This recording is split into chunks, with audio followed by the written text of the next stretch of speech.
शहीद नसरुल्लाह गडानी के कत्ल नाहक जे कत्ल थे के 2 साल गुजरी विया आहिनि। पीपीएम ने खालिद लुंड पंहिंजे गार्डन ऐं मुंशियुनि जे हथां शहीद नसरुल्लाह खे कत्ल कयो।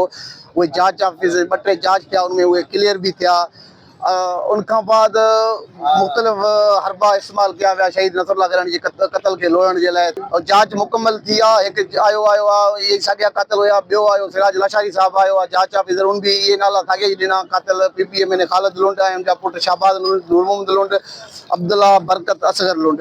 ऐं उनखां बाद केस खे लोहण लाइ पीपीएम ने खालिद लुंड जो विंगार वांदे असांखे ई ख़बर न पियो त ओचितो ईअं पंहिंजे थ्रू ईअं तनवीर तुने खे वधीक जांच लाइ तैनात कयूं। पोइ उन तनवीर तुने मथियां 3 नाला ख़ारिज कया।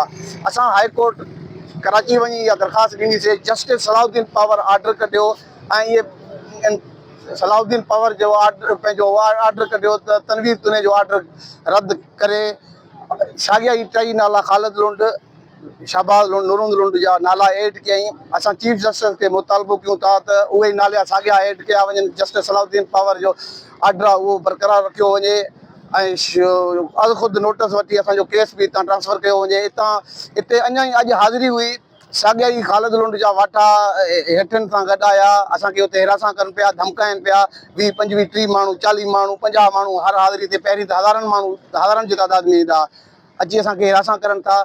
ख़ुदि नोटिस वठी असांजो हिते केस ट्रांसफर कयो वञे। सर, कातिल हिकिड़ो ई गिरफ़्तार आहे जेको सिंध जो शऊर असांजा सहाफ़ी दोस्तनि जेको सिंध घोटकी जे अवाम प्रेशर करे रोड एहतिजाज कयो, धरणा आया, उनमें प्रेशर टोड़ण जे लाइ हिकिड़ो ई फ़क़्ति कातिल गिरफ़्तार कयो वियो आहे। असगर लुंड सिर्फ़ु गिरफ़्तार आहे, ॿिया कोई गिरफ़्तार कोन्हे। बरकत लुंड वारा आज़ाद वधाइनि पई। इहो यार ख़ुदि नोटिस वठे, असांजो केस ट्रांसफर करे जस्टिस सलाउद्दीन पावर जेको आर्डर कढियो उन आर्डर ते अमल कयो वञे ऐं शहीद जा कातिल सरेआम घुमी रहिया आहिनि, उन्हनि खे गिरफ़्तार कयो वञे।